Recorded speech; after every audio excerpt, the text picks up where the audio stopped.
Boa tarde. Estamos começando mais um colóquios do IME com a série de apresentações dos temas de pesquisa dos docentes que pertencem ao programa de Ciências Computacionais. Hoje teremos a apresentação de 4 docentes, a professora Roseli Wedman, a professora Carla Figueiredo, o professor Vinícius Xavier e a professora Zochil Arenas. Tá? Cada um terá em torno de 15 minutos para apresentar e, infelizmente, nós não temos marcado um tempo para perguntas. Então, quem tiver interesse, mande e-mail para o docente, né, para conversar, né, aproveitar essa oportunidade. Tá? Então, Roseli, você vai ser a primeira. Eu vou tirar a minha apresentação, tá? Para você poder colocar a sua.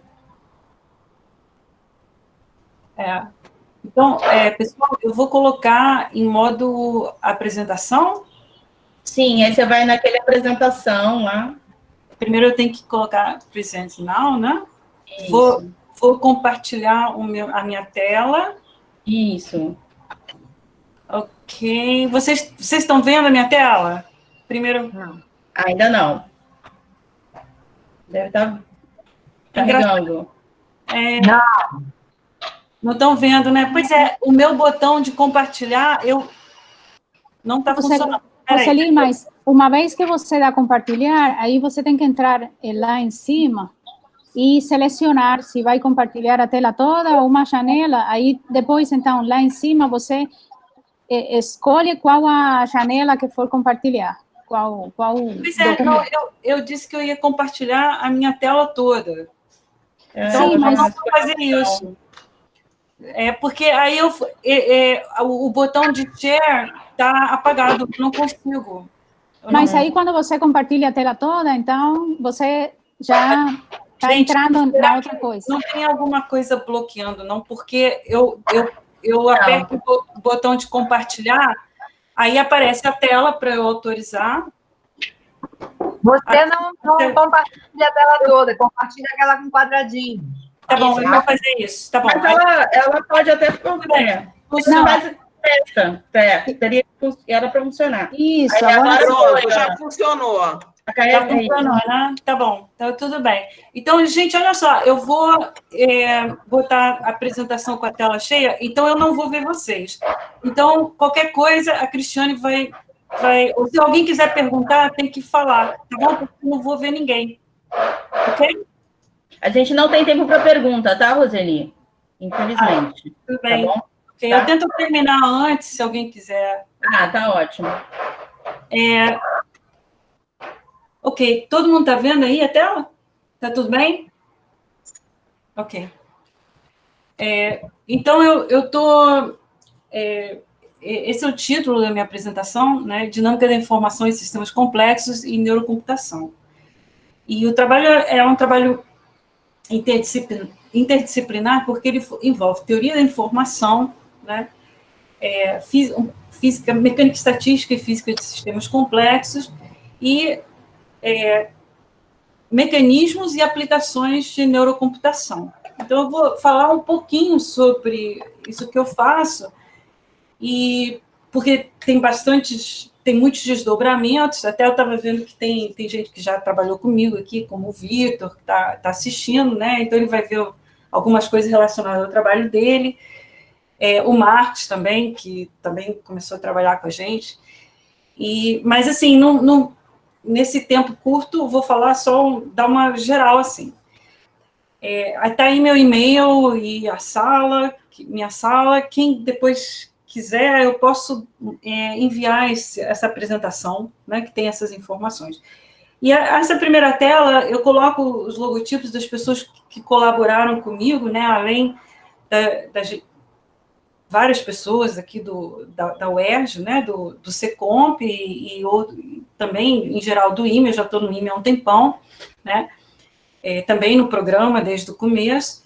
E nesses anos todos que eu estou trabalhando nesse assunto, eu já trabalhei com pessoas dessas universidades, então eu sempre coloco para reconhecer também, né, as instituições que colaboraram e as pessoas, e vocês vão ver um pouco durante a minha apresentação quem são essas pessoas, né? Então, tem gente da Universidade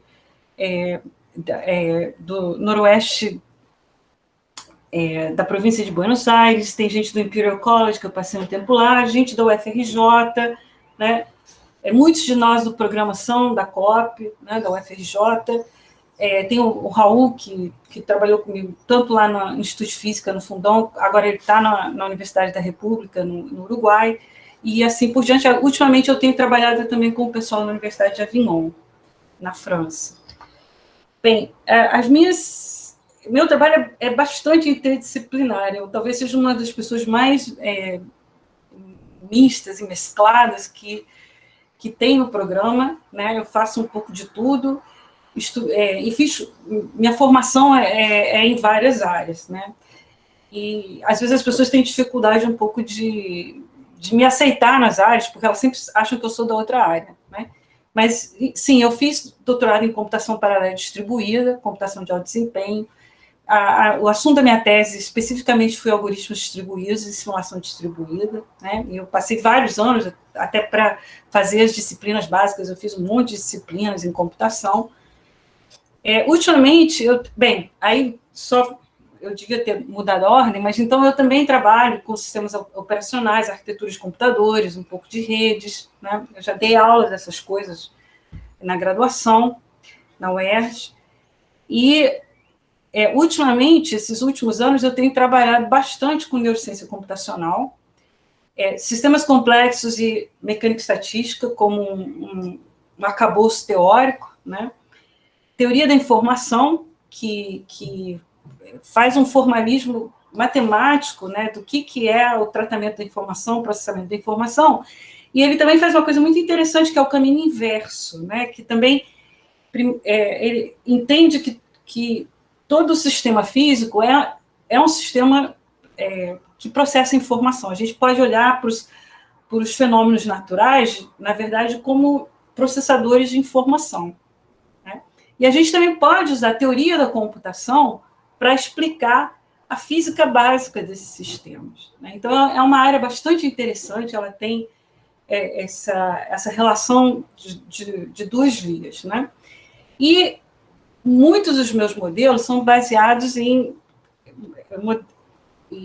modelos clássicos da área de redes neuronais, que é uma coisa que, na verdade, já existe desde a década de 1940, mas que tomou aí um fôlego muito grande na final da década de 70, década de 80, né? Desde o final da década de 60, a coisa começou a andar mais. E mais recentemente, inteligência artificial, e a gente vai falar uma denominação mais recente que está surgindo, que é o que está sendo chamado de consciência artificial. Bem, então eu vou focar um pouco a minha apresentação nesse trabalho de neurociência computacional, até porque ela congrega todas essas outras áreas que eu falei aí, né? Para trabalhar com neurociência computacional, tem que trabalhar com processamento distribuído, com a mecânica estatística, com um monte de coisas, né? Então, o objetivo da gente, eu falo da gente porque tem várias pessoas que trabalharam comigo durante esses anos, que começou a principal motivação é o desenvolvimento de modelos funcionais esquemáticos, baseados em redes neuronais que descrevem os mecanismos associados a processos mentais e cerebrais. E a gente começou, lá no começo, em 2002, quando a gente começou a trabalhar no primeiro modelo, olhando para algumas descrições a partir da psiquiatria, da psicanálise, de fenômenos que a gente normalmente trata como fenômenos mentais, como as neuroses, criatividade, o que é consciência e inconsciência, né, os delírios, alucinações, psicopatologias, um tanto de neurofisiologia, né, e processos psicopatológicos até mais graves, como a esquizofrenia. Então, a gente chama esses modelos de modelos neurocomputacionais. E uma coisa que surge aí bastante importante nesses tratamentos é que a gente começa a trabalhar com aspectos mais essenciais da importância da capacidade que o nosso cérebro tem de operar com símbolos, né, no aparelho psíquico, e isso surge muito na descrição do que é consciência. Então, é uma área que é muito diversa, envolve conhecimento de muitas sub-áreas diferentes. Por exemplo, o Kandel é um neurofisiologista, o Spitzer também, Lacan e Freud foram psicanalistas, o Damasio é de uma área meio filosofia, um pouco computação, o Rumelhart McClelland também de computação, Hopfield também físico e cientista da computação, o Boltzmann físico, Changé é um neurofisiologista, Taylor era um físico, ele faleceu faz uns 2 anos, um físico e também cientista da computação, né? E Constantino é um especialista muito especial que a gente tem no CBPF, da área de mecânica e estatística física, né? E, então, assim, eu gosto dessa frase do Freud porque ela traz, né, a ideia do tipo de trabalho que a gente faz, que é que ele diz, olha, eu já falei isso mais de uma vez, que vocês têm uma crença muito forte, né, em eventos psíquicos aleatórios ou não condicionados, né? Eu estou fazendo uma tradução livre aqui do Freud, e no livre-arbítrio, né? E aí ele diz assim, mas isso é bastante não científico e deve dar lugar, né, à demanda por um determinismo cujo domínio se estende sobre a vida mental, né? Então, embora a nossa experiência cotidiana seja uma experiência de que a gente tem livre-arbítrio, de que a gente decide a nossa vida, no fundo, o Freud disse, o nosso cérebro, a nossa mente, como todos os elementos do universo que a gente conhece, estão submetidos às leis do universo, às leis da física. E o que a gente tenta fazer, quer dizer, em neurociência, é tentar explicar a física que está por trás desses processos, né? E por outro lado, a gente também usa essa nossa maquinária, que é o cérebro, para tentar descrever o mundo físico que está fora da gente. Então, é uma tentativa de tentar entender o cérebro, né, e tentar explicar como é que ele funciona. Bem, todos os cérebros que a gente conhece, nossos, dos insetos, dos animais, todos eles são formados por células muito básicas, que são formadas pelo neurônio biológico, né, que tem todos os neurônios não são todos iguais, mas todos eles têm essas funções básicas que estão nessa figura, que é um corpo celular, né? Tem essas ramificações aqui, que na verdade são como circuitos ou cabos que trazem sinal de outros neurônios, né, de regiões externas a essa célula para dentro da célula. Esse sinal eletroquímico que chega aqui, ele é processado quimicamente por essa parte da célula que é chamada de corpo celular, né, o soma aqui, com o núcleo, é uma célula, né, como as outras do corpo humano, e dependendo do nível do estímulo que chega através desses dendritos, desses cabos, a célula, então, emite um sinal através desse cabo aqui, que é o chamado de axônio, e esse axônio ele se ramifica e tem esses terminais aqui que se conectam a outras células, né? Então, isso é o elemento básico da organização de uma rede, né? Porque se você conecta esses terminais aqui em outros dendritos de outras células, você conecta as células entre si.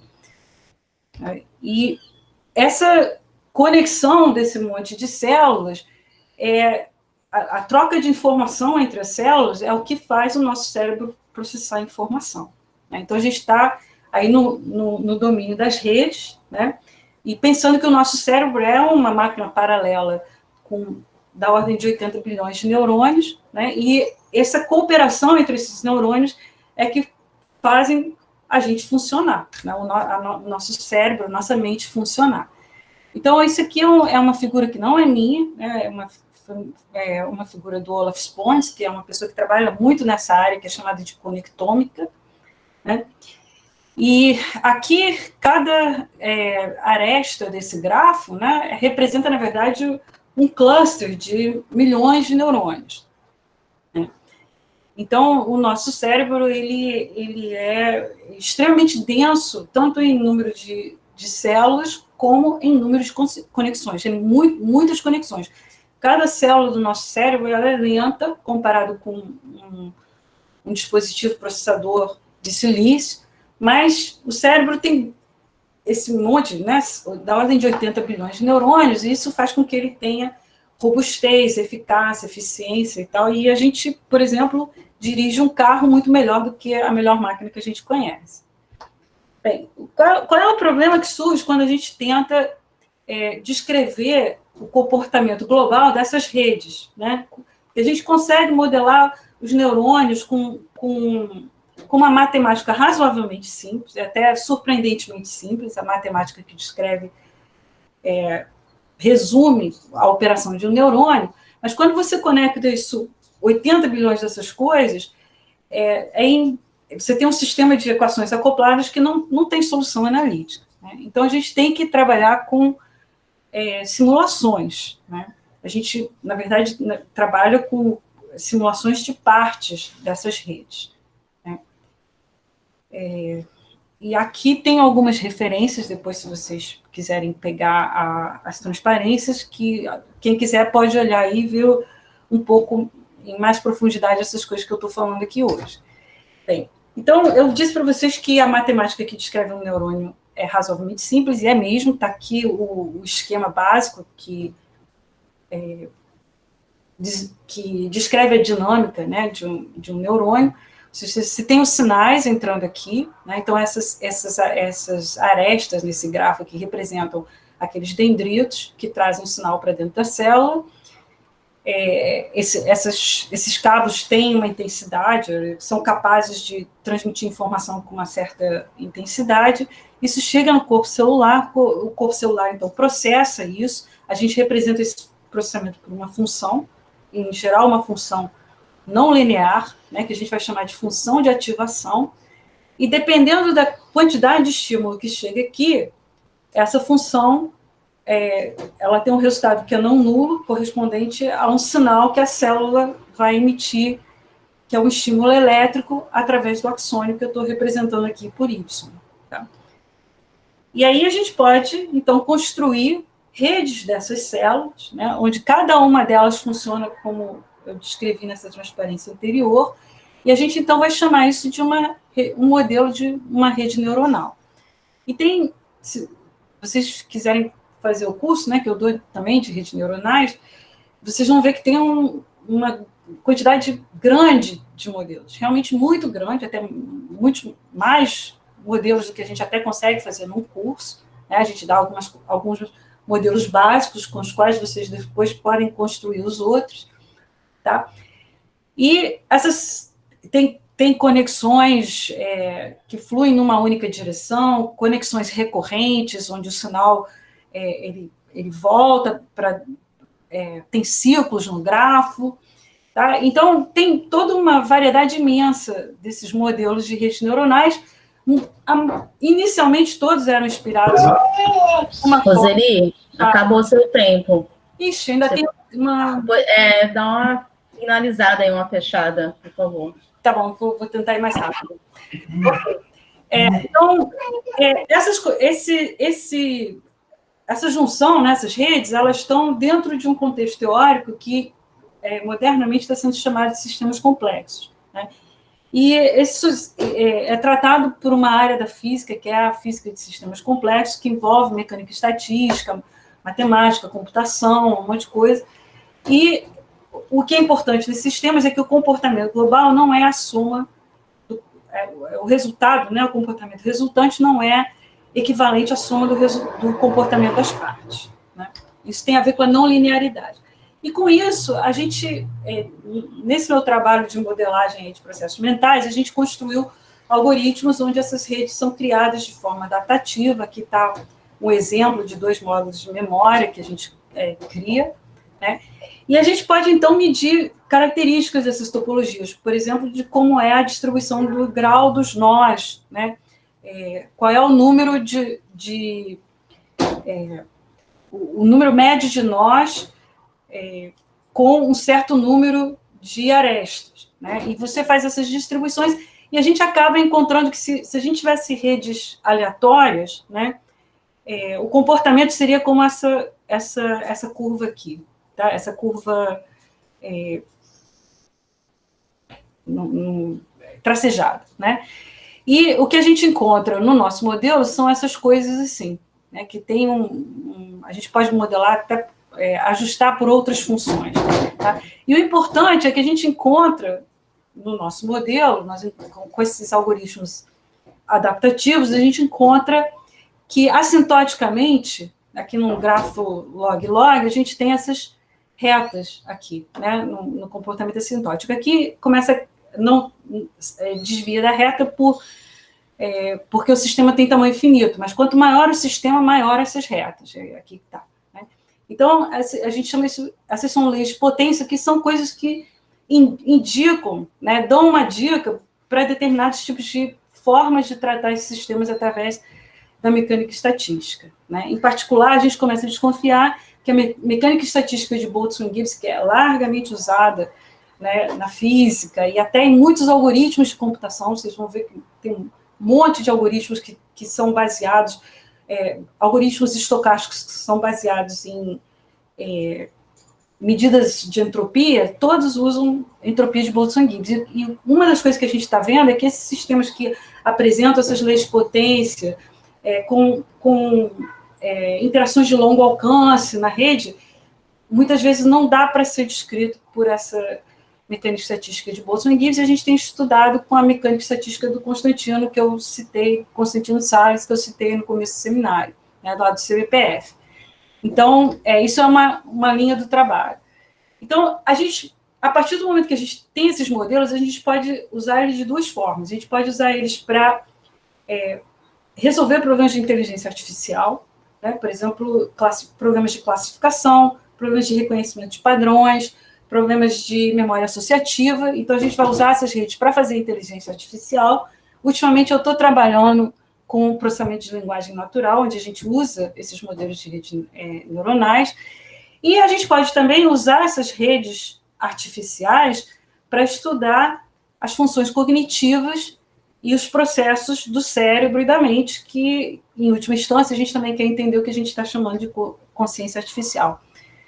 Aqui está um exemplo no trabalho de processamento de linguagem natural, de um trabalho que a gente fez de geração automática de textos literários. A gente aprendeu um pouco da literatura de Goethe, e ele gera... Roseli, você já passou 5 minutos. Por favor, finaliza o seu trabalho, a sua apresentação. Estou acabando. Bem, então, outra área que a gente tem usado também, a mecânica estatística de sistemas contínuos, né, e a equação de Fokker-Planck, para estudar a função de distribuição de probabilidade dos estados desses neurônios. Né? Então, isso aqui é um exemplo de um dos gráficos que a gente obtém de uma solução de estado estacionário. O Vitor e o Marcos estão trabalhando comigo nessa área. Quer dizer, o Vitor trabalhou, né? A gente ainda vai publicar um trabalho, já publicou um. O Marcos também está começando a trabalhar com a gente nisso. E, bem, eu basicamente terminei. Aqui tem uma bibliografia, né? Aqui tem os meus colaboradores, tem aqui do programa, do Secomp, tem o Moura, a Regina, o Guilherme, com quem eu já trabalhei, Patrícia, a Justil estou começando a trabalhar, a Clícia, já publiquei com ela, a Célia, e o Marcos, que não está no programa, mas que já esteve, o Marcos, nosso vice-diretor, e que também começou a trabalhar comigo e o angioplastino num problema relacionado à tese do Vitor, que o Vitor fez com a gente. Bem, tem o professor Raul Donângelo, Luiz Alfredo e a Lúcia, que são de universidades aqui do Rio, né, da UF, do Fundão. O Raul era do Fundão, da UFRJ, agora está no Uruguai. O Henrik Jensen, com quem eu trabalhei em Imperial College, o Alessandro Lozani, o angioplastino, que eu tenho trabalhado bastante, a gente tem vários trabalhos publicados, ele é da Argentina, e ultimamente o Juan Manuel, da Universidade de Avignon. Alunos que eu já orientei no Secomp são esses aqui, tá? até aqui, todo mundo já terminou, e o Arthur falta alguns meses, e o Igor está começando o doutorado, está fazendo tese com a gente também, e vai trabalhar nessa área de tratamento de linguagem natural. E aqui são alguns alunos que eu já orientei externos ao programa, né? A Marim era uma aluna lá do Imperial College, que eu também orientei a tese dela de mestrado enquanto eu estava lá, o Alexandre, que fez doutorado usando classificações com redes neuronais, e agora o Luiz Jimenez, que está fazendo doutorado em computação em Avignon, e passou um tempo com a gente aqui e está trabalhando com processamento de linguagem natural. As disciplinas que eu posso dar, eu normalmente acabo dando redes neuronais, que sempre tem procura, né, mas posso trabalhar com essas outras áreas também. E algumas pessoas que eu queria agradecer, que alguns nem estão aqui, as pessoas externas, né, com quem eu tenho trabalhado também, que não estão no nosso programa. Algumas que eu trabalhei no passado. E é isso. Terminei. Obrigada, Roseli. Então, dando prosseguimento, eu peço para você retirar a sua apresentação, e agora teremos a apresentação da professora Zoshil.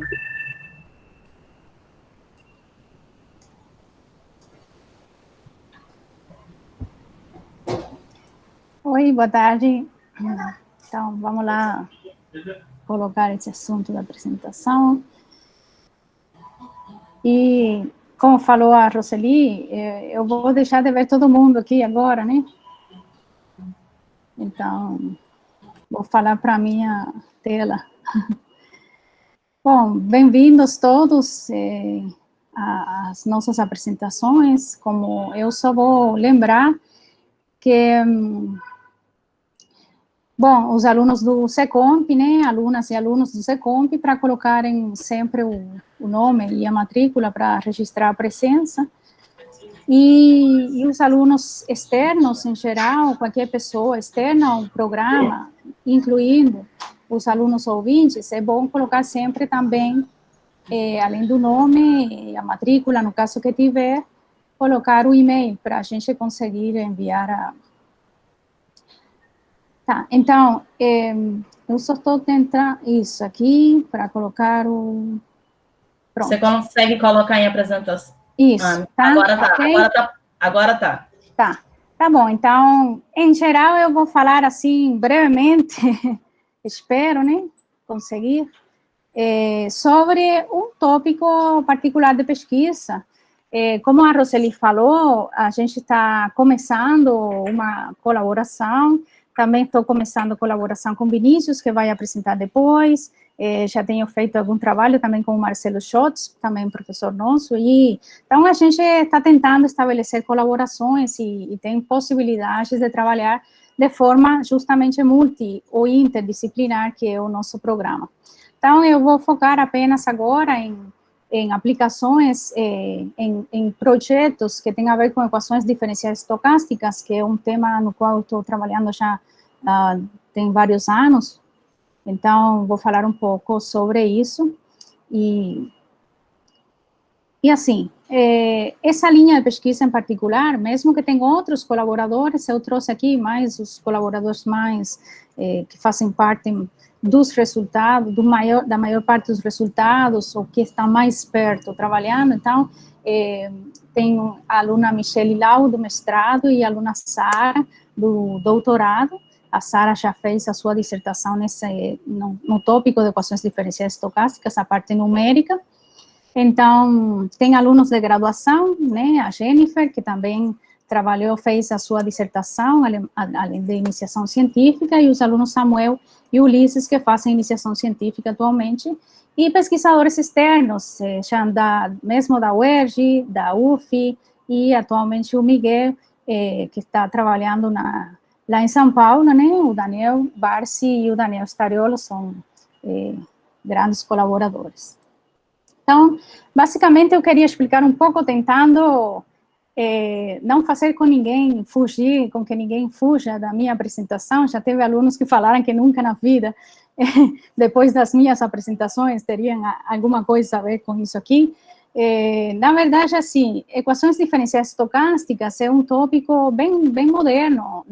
Bem moderno pode ter um século, né? Mas na história da evolução da ciência, isso é muito moderno. Porém, na verdade, nos últimos 50 anos tem se desenvolvido mais e ainda é uma área muito ativa. Então, tem relação com tópicos da matemática. Aqui no Brasil, matemática e estatística ficam meio divididas, mas, na verdade, é toda uma área muito relacionada. Então, tem a ver com análise funcional, com equações diferenciais, probabilidade, estatística e também com análise numérica, né, porque não podemos nos desapegar dos computadores atualmente. Basicamente, então, as equações diferenciais estocásticas são equações diferenciais, né? A gente aqui tem uma forma geral de uma equação, basicamente uma equação diferencial, ela envolve funções e as suas derivadas, e o que faz, então, que seja uma equação estocástica, né, diferencial estocástica, é que também vai envolver processos estocásticos entre os seus termos. Então, basicamente, um processo estocástico é uma coleção de variáveis aleatórias que também tem uma dependência em outro parâmetro, que geralmente é o tempo. Então, por exemplo, na forma que a gente tem de conhecer, de escrever muitos fenômenos, por exemplo, quanto que chove, e continuamente registrar, né, ter esses registros, bom, isso são variáveis aleatórias que terminam formando esses processos estocásticos quando são continuados no tempo. Tá certo? Então, porém, tem uma particularidade essas equações diferenciais estocásticas e é na hora de resolver essa equação. Uma equação diferencial, né, conhecemos, tem formas de ser integrada, existe toda uma parte teórica e tem toda a parte numérica também para se trabalhar com essas equações. Porém, no caso das equações diferenciais estocásticas, contendo esse processo estocástico, elas não podem ser integradas na forma usual, e não só isso, né? Bom, isso trouxe também o surgimento do cálculo estocástico, né? Que também é conhecido como cálculo de Hilton, nos anos 40, por Kiyoshi Hilton, que ele trabalhou muito na formalização da matemática que está por trás do cálculo estocástico, e com o tempo têm sido definidas outras formas diferentes de integrar uma equação estocástica. Então, a particularidade que ela tem é que existem formas diferentes de integrar essa equação, mas não só isso, é que quando você integra de formas diferentes, o resultado também é diferente. Então, é um detalhe com o qual tem que se ter muito cuidado. Como consequência disso, justamente a gente não pode falar simplesmente de uma equação diferencial estocástica, não pode dizer, eu vou trabalhar nesse fenômeno a partir desse modelo, com essa certa equação. Não, tem que dizer também qual o cálculo com o qual está entendendo essa equação, quer dizer de que forma que essa equação vai ser integrada. Vejam que, pelo fato de ter um processo estocástico, a variável, né, que de fato é função, isso aqui já vira todo probabilístico. Então, a análise que a gente está tomando em consideração sempre vai ser probabilística. Isso faz com que, por exemplo, no cálculo numérico e em geral, análise é estatística, então você precisa analisar muitas soluções desse processo para ter um comportamento estatístico, né, uma análise estatística dessa equação. Basicamente, esse processo aqui, W, né, ele se chama de processo de Wiener. Wiener é um matemático também que realmente teorizou todo um conjunto de resultados que surgiram mais em áreas aplicadas, mais, quer dizer, na física, em áreas que estudam diretamente fenômenos naturais, né? O processo, e que também, então, é a mesma coisa que o movimento browniano. Mesmo que o processo é o ente matemático, o movimento browniano vem a ser o fenômeno físico que tem a ver, que se descreve por esse processo.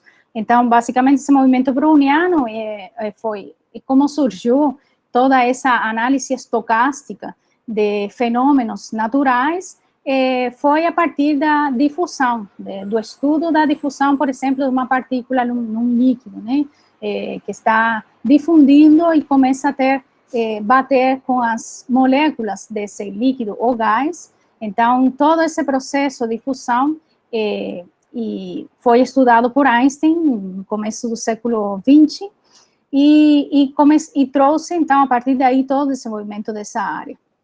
Né? Esse processo também vai encontrar na literatura como chamado de B em lugar de W, né? Que seria de movimento browniano. Bom, então, só para mostrar um pouquinho, né?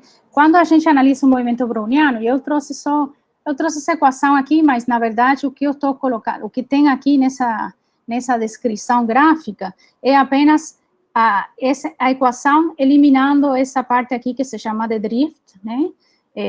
Poderia ser também uma equação desse tipo, mas, em particular, isso aqui é uma descrição de apenas o movimento browniano e com essa função sendo constante. Então, basicamente, o que nós podemos ver aqui é que cada trajetória dessa equação, justamente a partir de uma realização do ruído, que esse ruído é o mesmo processo estocástico, quer dizer, cada realização desse processo, todos os valores que pode ir tomando no tempo, né, você tem que usar muitas vezes. Então, toda vez que você, botar a correr essa equação, você vai ter justamente uma evolução diferente, né? Vai ter uma trajetória diferente. Então, como eu falei antes, a análise desse fenômeno aqui só é possível em termos estatísticos. Então, você precisa ter muitas trajetórias para, então, saber qual o comportamento médio, quais são algumas propriedades estatísticas que permitem falar da solução dessa equação e, entanto, isso das condições desse fenômeno. Tá certo? Essa equação, ela é bem definida sempre que a gente colocar em termos do cálculo estocástico, né? Na hora que a gente quiser integrar ela, então, a integração é feita dessa forma. Isso aqui lembra o que seria a integração usual de análise matemática, mas, na verdade, isso aqui é um limite meia quadrática, isso aqui é probabilístico, e a particularidade, então, que é feito também uma partição daquele intervalo que você quiser integrar, parecido como é no cálculo usual, porém com um limite probabilístico. E o detalhe é essa forma de se considerar qual vai ser o ponto, né, no qual vai ficar avaliado essa função g, que aqui, na verdade, está chamada de sigma. Esse g seria esse sigma aqui. Então, esse alfa aqui está definindo justamente como se faz uma interpolação entre todos os valores possíveis, que é possível definir esse ponto em cada subintervalinho da partição. Então, basicamente, esse alfa é o que está determinando qual a forma de integrar a equação que está sendo definida. Se eu tomar alfa no valor 0, então, a integral que eu estaria definindo com essa expressão aqui seria a integral estocástica de Ito. Quando eu tomar alfa, por exemplo, como 1/2, então se chama de integral de Stratonovich e é uma integral muito usada na física. Por exemplo, a integral de Ito é basicamente a estrutura matemática mais importante na análise, no cálculo estocástico. Ela vai determinar uma causalidade, então ela é usada, em geral, nos métodos numéricos, né? Na hora que a gente quiser trabalhar numericamente essa equação, essa é a forma mais apropriada, e também na parte de teorização matemática. Já essa integral de Stratonovich tem propriedades interessantes na hora de se calcular, porque ela é muito usada na física, porque justamente quando você define a equação na integração de Stratonovich, conserva as regras de cálculo usuais. O cálculo de Ito é um cálculo complexo, porque não é um cálculo normal. Porém, se você definir em Stratonovich, você vai fazer a integração como se você estivesse integrando em análise matemática tradicional. Fora de Stratonovich, os cálculos são complexos, são complicados, tá certo? Mas cada uma tem as suas particularidades e vantagens. Por exemplo, falando na física em particular, Hang e Klimontovich seria a melhor forma de se integrar um processo que vai no equilíbrio termodinâmico. Então, enfim, é todo uma arte, né, definir de que forma, determinar em que área, em que prescrição vai se trabalhar. E, na verdade, você pode passar de uma para outra, tem formas de passar de uma para outra. Então, isso que eu falava, né, cada uma determina uma equação diferencial e, portanto, uma evolução temporal diferente. Eu vou mostrar isso depois, o que isso significa, justamente. Porque essas são os fatos em aberto complexos que tem essa teoria. Bom, só para falar um pouco em geral de como as equações diferenciais estocásticas, elas são muito usadas, né, em aplicações na modelagem de fenômenos nos quais existe qualquer incerteza, seja uma incerteza no fenômeno mesmo, porque você não tem conhecimento do que está acontecendo, ou seja, inclusive, porque você não consegue descrever esse fenômeno com um modelo determinista fechado e definido, né? Então, é uma teoria muito usada no mercado financeiro, né? O modelo Black-Scholes é baseado nisso. É usado para o crescimento de populações e epidemiologia, eu vou falar também um pouquinho mais sobre isso. Em teoria de filtragem, é super usado já tem muito tempo, né? Muito estabelecido, para estimar parâmetros e variáveis. Por exemplo, isso aqui é um encefalograma. Então, a ideia é você recebe sinais a partir de muitos aparelhos. A ideia é, bom, a partir desses sinais, como você consegue identificar quais problemas são associados a esses sinais específicos. Então, para isso tem que ser construído um modelo, justamente, esses modelos, muitas vezes, são com equações diferenciais estocásticas, e você precisa estimar quais são os parâmetros e as variáveis desse modelo para, finalmente, ter um modelo útil, né, para se falar desse fenômeno. Por outra parte, então, tem também um uso no clima, né, o clima é dos exemplos mais evidentes de métodos estocásticos, né, de problemas, coisas probabilísticas que a gente não tem controle e que não conhece de antemão. Então, é uma teoria útil para se trabalhar nessa área.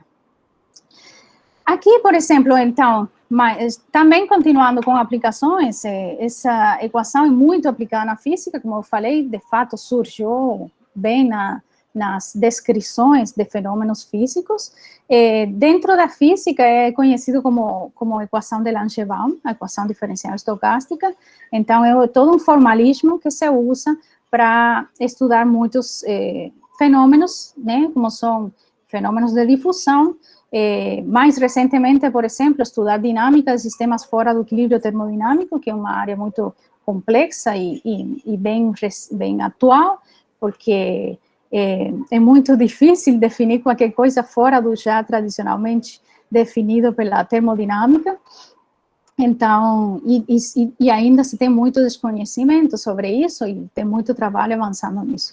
Esse exemplo que eu trouxe, em particular, por exemplo, é recente, a sua publicação. O que a gente fez foi, a partir de estudar essa equação de Langevin em particular. O trabalho é feito é muito geral, mas para mostrar particularmente o que acontece, definimos, então, essa função G aqui. Zoti, o seu tempo acabou. Como que acabou? Nossa, não vi meu relógio. Tá bom, então, toma mais 5 minutos. Então, esse trabalho aqui, basicamente, trata-se de estudar, por exemplo, uma partícula que está em um potencial de poço duplo, em português, né? E ela tem flutuações que fazem com que ela possa pular da sua posição de equilíbrio, que não é um equilíbrio total, justamente porque ele tem um doble poço duplo. Mas aqui o que eu estou mostrando justamente como, analisando essa equação para diferentes prescrições estocásticas, a solução, ela é diferente. Então, essa aqui é para cinética, né? Esse aqui é para Stratonovich, a verdinha, e o vermelhinho corresponde à simulação de Ito. Então, basicamente, precisamos fazer muitas simulações para estimar e tivemos resultados muito interessantes nesse trabalho. Então, avançando muito rapidamente, justamente associados com isso, a gente trabalha na parte teórica e na parte numérica. Na parte teórica, temos um trabalho muito interessante que eu gostaria de avançar nele, encontrando também com quem trabalhar, para se analisar a transformação de reversão temporal de um processo, de uma equação diferencial estocástica. Basicamente, nós encontramos, ao longo desses anos, que a forma de definir o que seria a reversibilidade temporal, ela é afetada pelo cálculo estocástico que está se usando, e ela tem relação justamente com, tem uma forte componente a partir da forma que essa equação tem. Então, encontrar, justamente estudar mais, aprofundar no uso dessa transformação de reversão temporal é um dos objetivos, um dos projetos. Outro projeto aqui, por exemplo, a Sara está trabalhando atualmente, ou vai trabalhar um pouco nesse projeto, o que ela fez vai ser generalizado, para estudar um pouco a dinâmica justamente de equações diferenciais em uma rede, para modelos físicos em particulares, e poder estudar, então, várias propriedades desses modelos físicos. Em particular, a Sara trabalha na parte numérica em relação com esse projeto. E logo mais que eu falei, também tem uma aplicação, na epidemiologia em particular, e esse é um trabalho que a Michelle está fazendo. Estamos trabalhando com um modelo compartimental, que são os modelos que têm esses compartimentos para analisar como que a população fica. Imagino que todo mundo agora está sabendo sobre modelos compartimentais, nessa pandemia, mas basicamente temos equações diferenciais relacionando esses modelos, para dadas taxas, conhecer qual a evolução, da doença, como das pessoas que são recuperadas e assim. E os modelos estocásticos, então, eles originalmente são determinísticos, porém, existem esses modelos estocásticos para dar um pouco, colocar essa aleatoriedade dentro de desconhecimento que a gente tem, que é muito, e tem também propriedades interessantes que não podem ser, não se pode chegar a elas através de modelos determinísticos, como pode ser falar da probabilidade de um surto ou não, de uma doença virar, por exemplo, estacionária, ficar como acontecendo indefinidamente no tempo. E, bom, esses modelos em particular, eles têm versões também, tem as versões de cadeias de Markov, e tem a versão de equações diferenciais estocásticas. Então, basicamente, o que não, antes falei, uma primeira abordagem, e o que nós estamos trabalhando agora, é considerar essas variáveis aqui, essas funções, como variáveis aleatórias. Toshio, por favor, finalize. Já estou terminando. Já estou terminando. Então, temos também a opção de analisar equações diferenciais estocásticas, modelos com equações diferenciais estocásticas. Eu não trouxe bibliografia, então agradeço a atenção de todos. Esses são os meus e-mails e estou à disposição para falar um pouco mais sobre esses assuntos. Tá bom? Obrigada. Então, obrigada. Então, dando prosseguimento, então agora teremos a apresentação da professora Carla Figueiredo.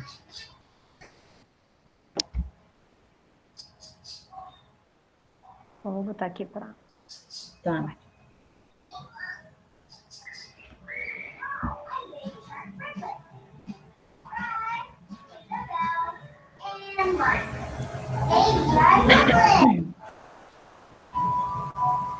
Aproveito também até a professora Carla começar a falar e aviso que na semana próxima vamos ter também uma outra sessão de apresentações, tá?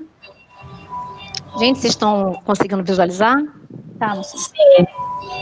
Bom, gente, agradeço o convite, a oportunidade para falar um pouco sobre essa área, que é a inteligência artificial, na qual eu venho me dedicando nos últimos 25 anos. Eu vou falar no final um pouquinho da minha bibliografia, mas o tema é inteligência artificial aplicada, a uma série de problemas basicamente, que existem atualmente.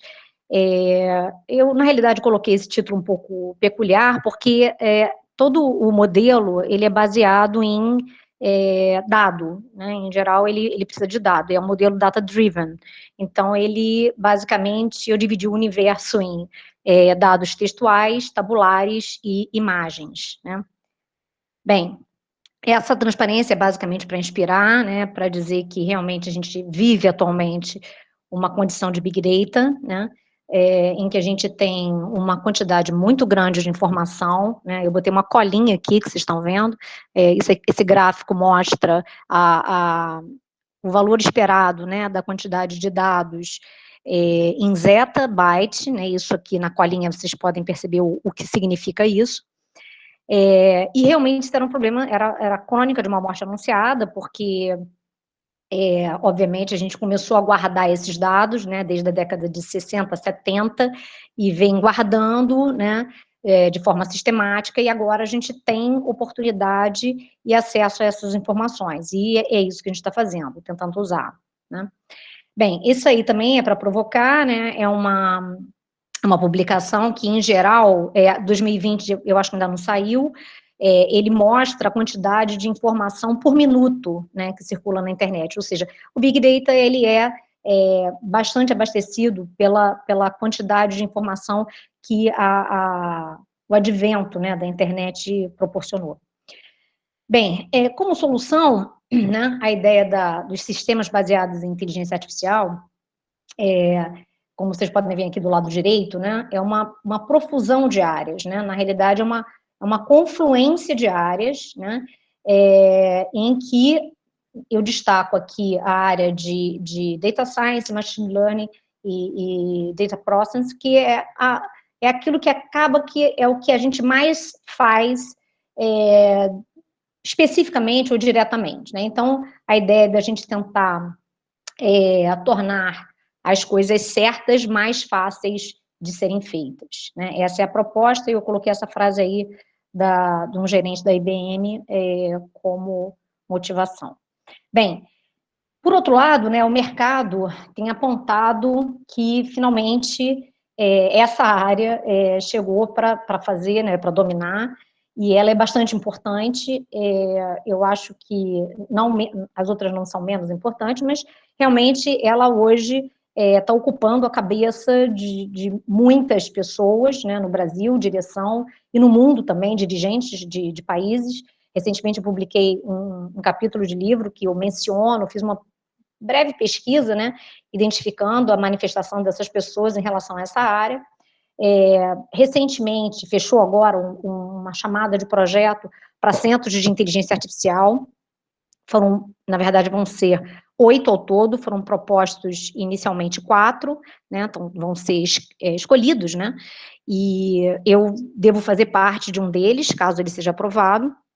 Ele envolve pesquisadores do Brasil inteiro. A Zuxil, inclusive, acompanhou a minha chateação, pedindo para ela um monte de informação, porque, né, eu tinha que levar a informação da UERJ, como membro da UERJ no centro. Bom, e essa coisa toda das soluções data-driven, né, como eu mencionei, que muitas vezes a gente tem chamado de inteligência artificial, isso virou meio que um nome popular, mas eu não diria que ele é o mais adequado, tá? Mas, enfim, não tem espaço para a gente explicar detalhes sobre isso, mas basicamente essas 3 áreas que eu coloco aqui, né, redes neurais, fuzzy e algoritmo genético, ou algoritmos evolutivos, são a base, né, de uma série de modelos que vem sendo desenvolvendo, né, a professora Roseli, inclusive, mencionou, isso começou há muito tempo atrás, né, redes neurais especificamente, começou na década de 40, ela teve um pequeno percalço no caminho, e depois recuperou, e hoje é o que a gente vê e sabe, mas elas, na verdade, fazem parte, né, desse conjunto, ou desse arsenal de soluções que estão disponíveis para a gente usar, né. Eu coloquei aqui brevemente algumas arquiteturas mais novas, né, e elas já não são as mais novas, tá? A AlexNet, de 2012, é uma rede convolucional, né, basicamente, ela gosta de problemas baseados em imagem, elas são poderosas para isso, né.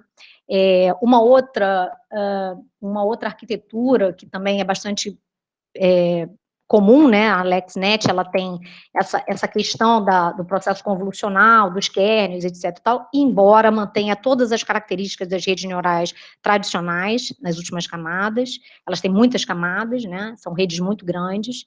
A Inception, né, isso aqui não é uma brincadeira, o nome foi por causa do filme, né, são redes que conectam os mesmos neurônios, né, que a professora Roseli mencionou, só que agora numa escala de milhões de neurônios, né, a gente está falando dessa ordem de grandeza.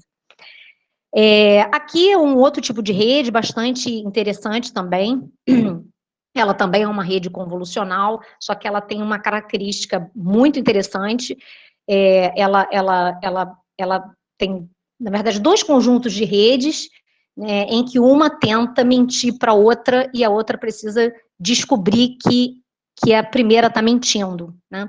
Esses rostos aqui, todos não existem, essas pessoas nunca existiram, elas foram criadas artificialmente, né? Então, a GAN, ainda, apesar dela, né, já ter sido criada há alguns anos, já uns 3 ou 4 anos, ela ainda é uma solução muito poderosa, inclusive, recentemente, usei num projeto final de curso, de um aluno da engenharia mecânica aí da UERJ.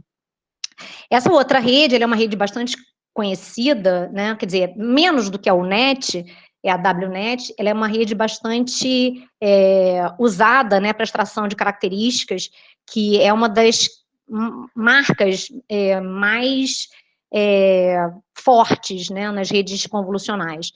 Então, ela tem esse formato de W, né, exatamente por isso, porque cada camada dessa tem milhões de neurônios, etc., mas ela ela principalmente colabora com a ideia de você poder extrair características de imagens que você queira, por exemplo, fazer até agrupamento de dados. Eu recentemente usei isso num projeto de sísmica, né, de avaliação de faces sísmicas para uma empresa. Bom, essa daí também é um outro tipo de rede, a IOLO, né? Ela tem uma característica específica em problemas de imagem, que é a detecção de objetos em imagens, mais ou menos como vocês estão vendo aqui, né? Ela coloca um invólucro, mas esse invólucro ele é fixo, né? Ele é literalmente uma janela que tem formatos diferentes para identificar na imagem as características que você busca, né? Identificar. Mas a gente também tem as redes que são baseadas em segmentação de imagem, né? Essas aqui, elas, na realidade, não fazem aquele invólucro quadrado, né? Ele destaca pixel a pixel. Essa é uma rede de pixel, né? Então, ela aprende o pixel, né? O rótulo está no pixel. Então, é também uma rede convolucional, mas ela tem uma propriedade bem particular e bem específica. Inclusive, a gente... essa linha de modelo de segmentação vai ser uma das que a gente provavelmente vai usar no projeto CAPES recém-aprovado, que a professora Rosa, Alexandre e Vera, do programa, fazem parte também.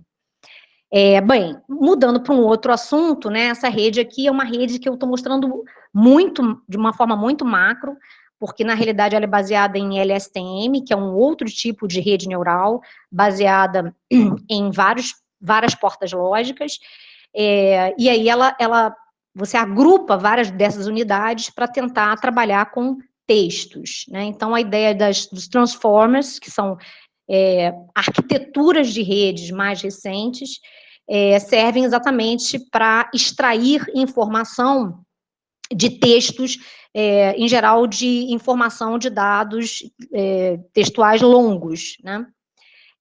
Na realidade, ela é baseada numa função que a gente chama de multi-head attention, em que o modelo, ele basicamente, ele tenta aprender aquilo que é importante e esquecer aquilo que não é tão importante para a informação que você deseja que o modelo aprenda, né?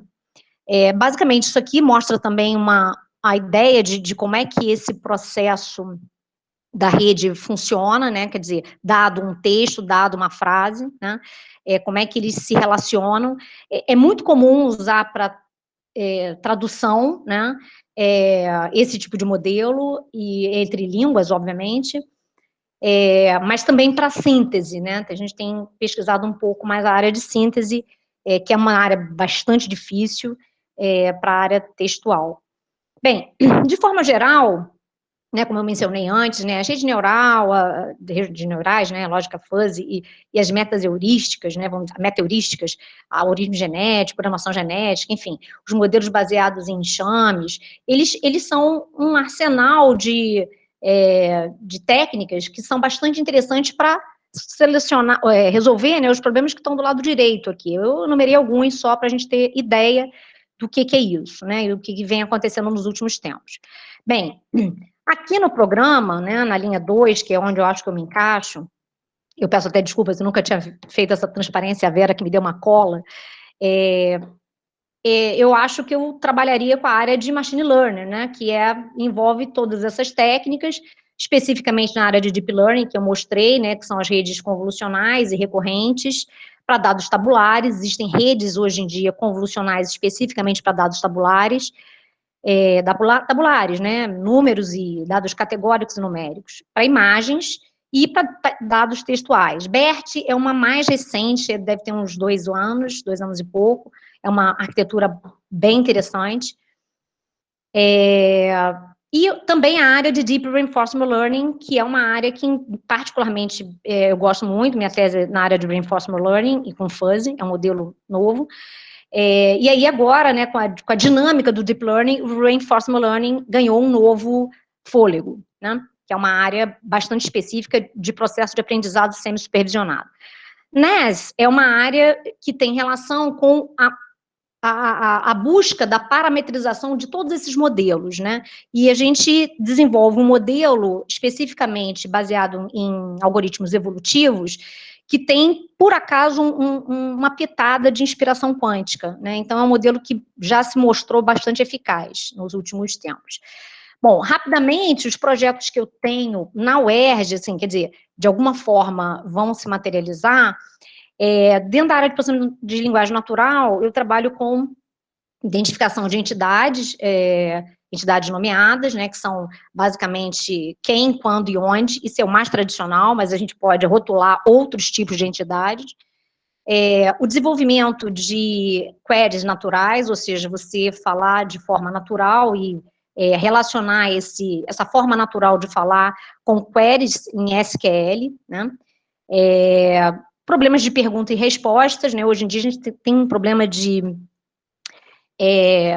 muitos dados, né, textuais, né, que foi a última fronteira, né, a ser cruzada, talvez a mais difícil, mais até que imagem. E aí tem muita gente desenvolvendo modelos e soluções para a área de perguntas e respostas, né. Aqui na UERJ eu desenvolvo um projeto, que é o desenvolvimento de um dicionário popular com corretor ortográfico para linguagem falada, para o Disque Denúncia. A Rosa até já, coitada, já fiz ela participar de alguns trabalhos.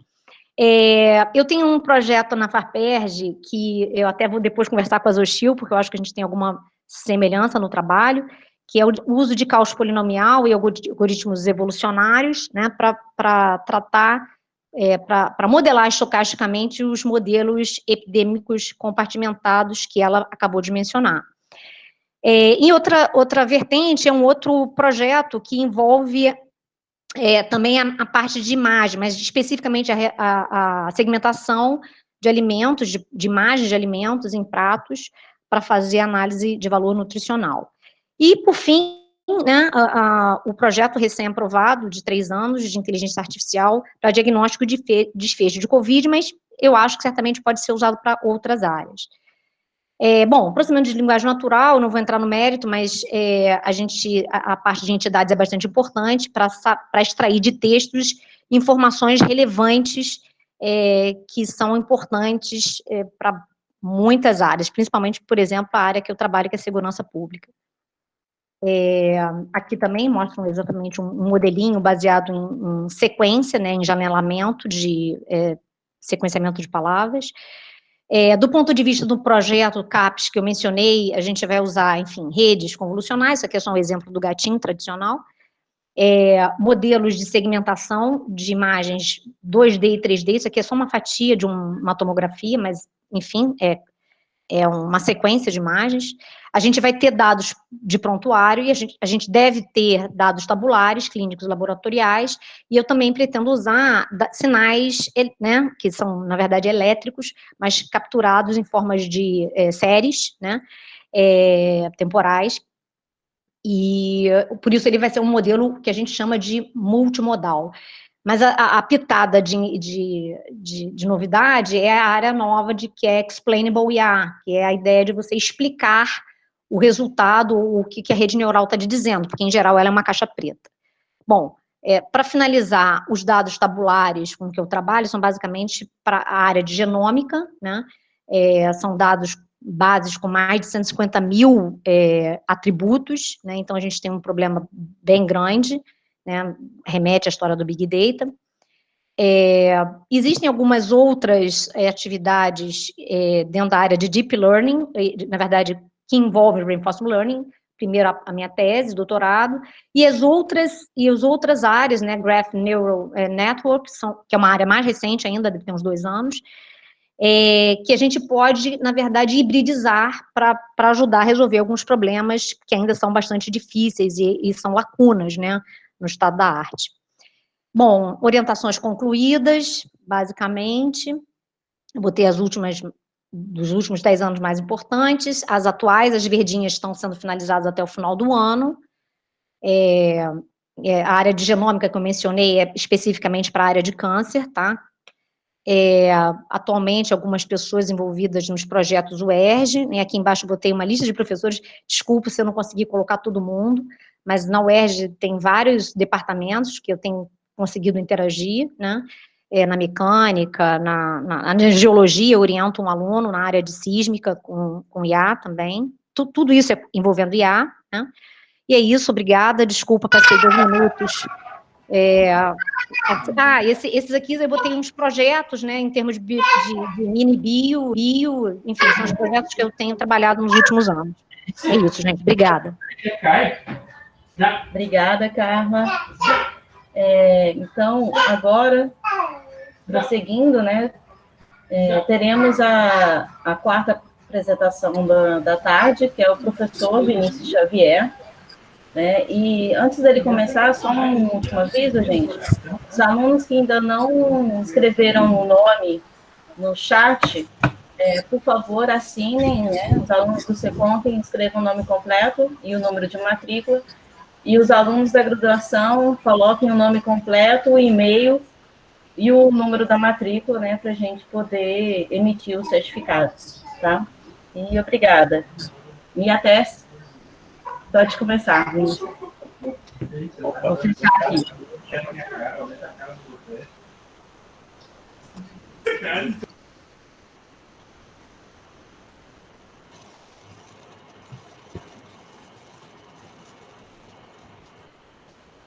Só um segundo, que eu tô...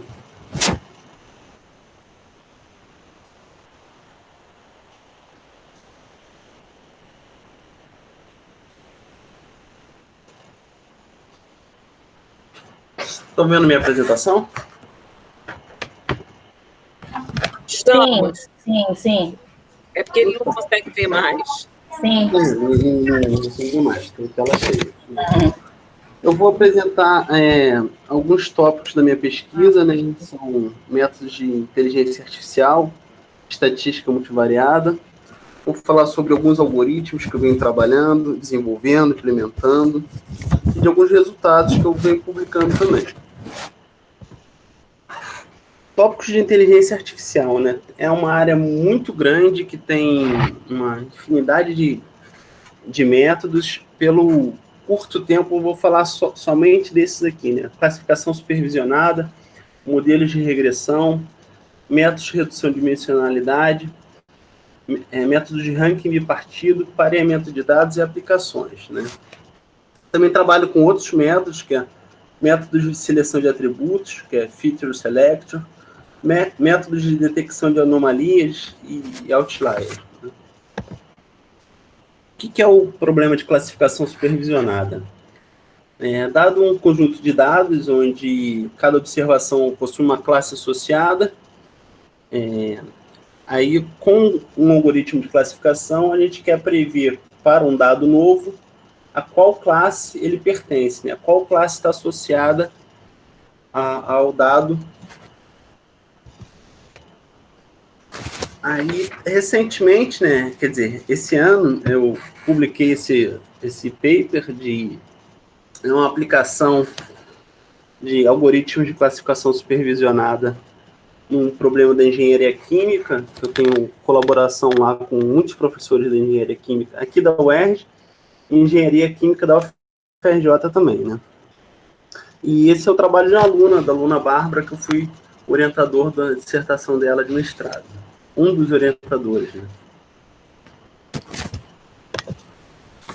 Aí nesse trabalho, a gente tem uma série de algoritmos, né? Ao todo são 13 algoritmos de classificação supervisionada. A gente trata o problema de overfitting, que é a falta da capacidade do modelo generalizar, né? Ou seja, ele se ajusta muito bem ao conjunto de dados que você está apresentando os dados, mas para um dado completamente novo não se ajusta. A gente fez um teste de permutação para avaliar justamente o overfitting. Trabalhamos com vários métodos de avaliação, né, de como a gente oferece o dado para o modelo e o dado novo, em métricas de avaliação.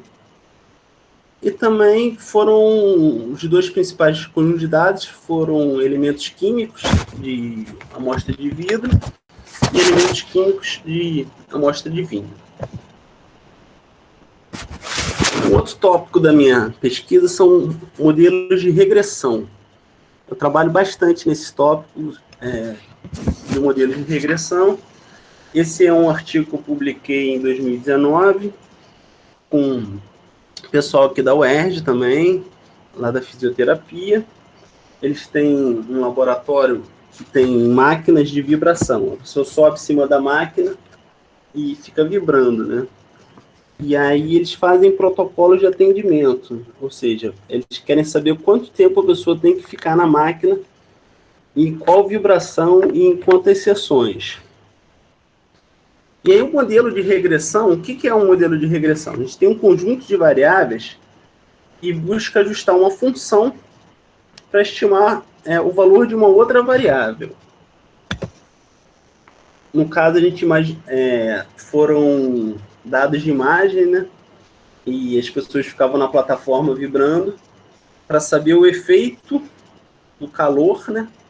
Que a gente avaliava era o calor nas imagens, da frequência das sessões e do tempo, né? Para saber estimar o calor em função dessas variáveis. E aí, para isso, a gente usou o Linear Mixed Effects Models, né?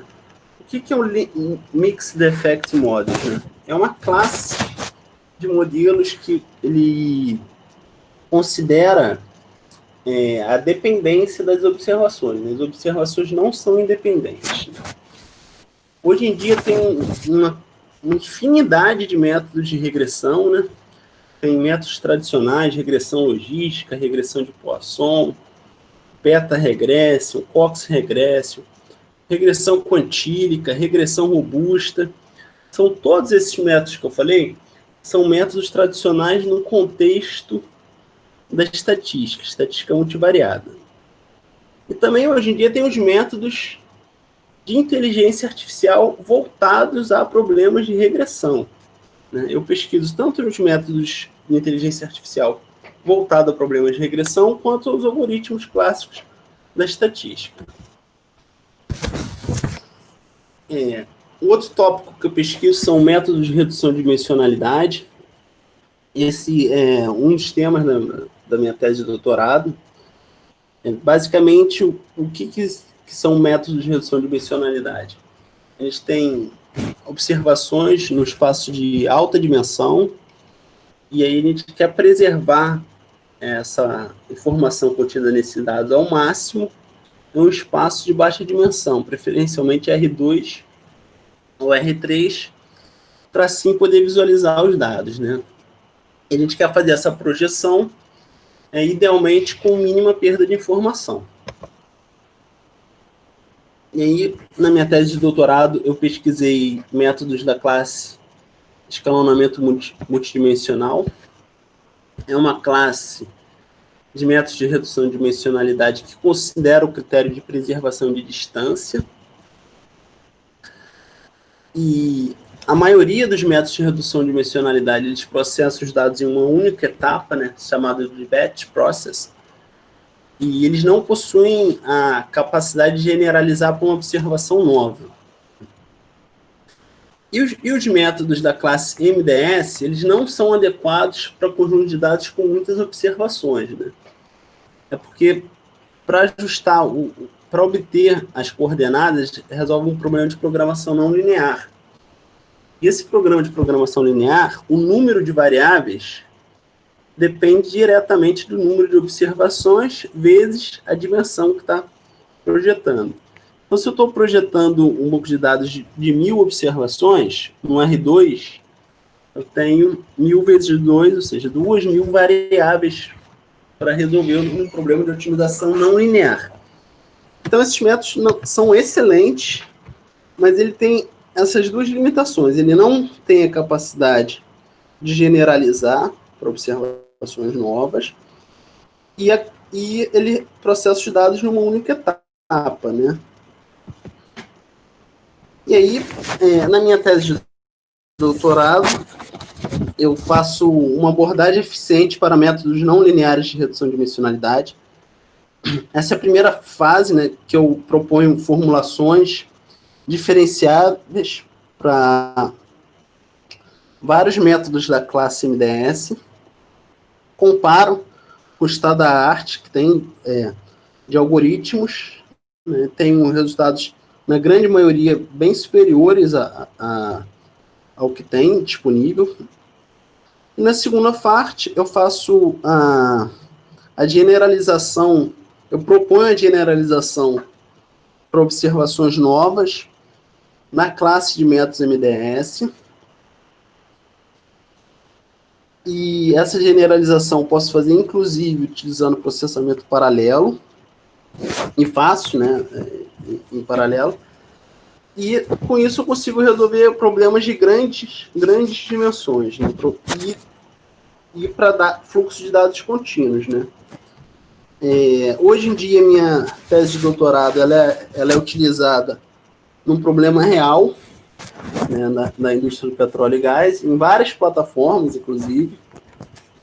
É utilizada, e é um problema real que envolve realmente processamento em tempo real, na hora que está processando, e de grande volume de dados, de fato, né?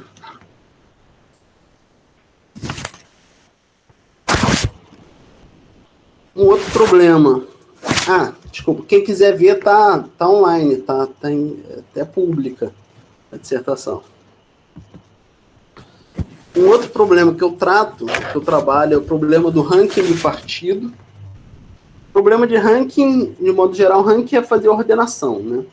Só que a gente tem observações no espaço de altíssima dimensão e aí a gente quer ter uma relação de ordem nesse espaço de alta dimensão, né? E aí tem um caso especial do problema de ranking, que é o bipartido, que além da ordem, a gente quer ter um ponto de corte para separar as classes. Por exemplo, eu posso fazer um ranking de e-mails de prioridade. Além desse ranking de e-mails de prioridade, eu posso selecionar um ponto para fazer um corte, para falar, a partir desse ponto é spam, a partir ou acima desse ponto são e-mails prioritários. Eu posso dividir em duas classes. Agora, em 2020, né, recente, publiquei esse artigo na I3E. É um artigo metodológico, não é um artigo de aplicação. Eu proponho uma formulação suavizada para o método Supervised MDS. Trato dados de imagem, que é a tomografia computadorizada, dados de som, que registra paciente com trato processamento de sinais, sonar, trato dados genéticos, que é microarray. Um outro problema que eu trabalhei, pesquisei muito, tive essa publicação quando trabalhava no IBGE, que é pareamento probabilístico e determinístico, né? Ou seja, a gente tem 2 bancos de dados e a gente não tem uma variável identificadora para saber o que é a mesma observação em cada banco de dados, né? Então, eu quero saber qual é o par de cada observação em um banco de dados, qual é a referência dela no outro banco de dados, né? Só que nem sempre tem a outra observação no outro banco de dados, né? E tem muitos erros em cada campo, né? Então, a gente trabalha com medidas de similaridade de texto, tem o problema de otimização de assignment, que é de designação, tem um problema de otimização, que é o algoritmo Expectation Maximization. E esse trabalho eu fiz no contexto do IBGE, né? Também está online também. Eu trabalho com outro tópico que não falei, que é métodos de classificação não supervisionada. Eu publiquei esse ano aqui também. E outras aplicações voltadas na medicina, né? Também de 2020 e 2019, né? Agora, sobre métodos, quem de classificação supervisionada e redução de dimensionalidade são métodos que a gente usa sempre em conjunto, né? Porque quando a gente reduz a dimensão, a gente facilita muito o processo de ajuste de parâmetros do classificador, né? E, além disso, a gente tem que fazer isso bem feito, principalmente a generalização para uma observação nova, né? Se eu treino um classificador num espaço com poucas variáveis, para uma observação nova, eu vou ter que processar ela e fazer redução de dimensionalidade, né? Basicamente, essas são as principais pesquisas que eu estou fazendo agora. Outros tópicos, como método de seleção de atributos, eu não falei por questão de tempo. E também métodos de detecção de outlier, eu também não falei por questão de tempo. E atualmente eu tenho publicações submetidas sobre processo de estimação, né, modelos de regressão, e na engenharia química, no caso, né? E também tenho aplicações submetidas para processamento de dados em tempo real na indústria do petróleo e gás. E as aplicações sobre métodos de redução de dimensionalidade é uma das pesquisas que tem espaço para tratamento de dados em paralelo, né? Muitas coisas dá para fazer em paralelo, dá para fazer combinações de métodos. Tem muitas propostas para quem quiser, nesses tópicos, quiser conversar com calma, estou aberto aí. E aberto a parceria com outros professores, claro, né? E é isso. Muito obrigado pela atenção.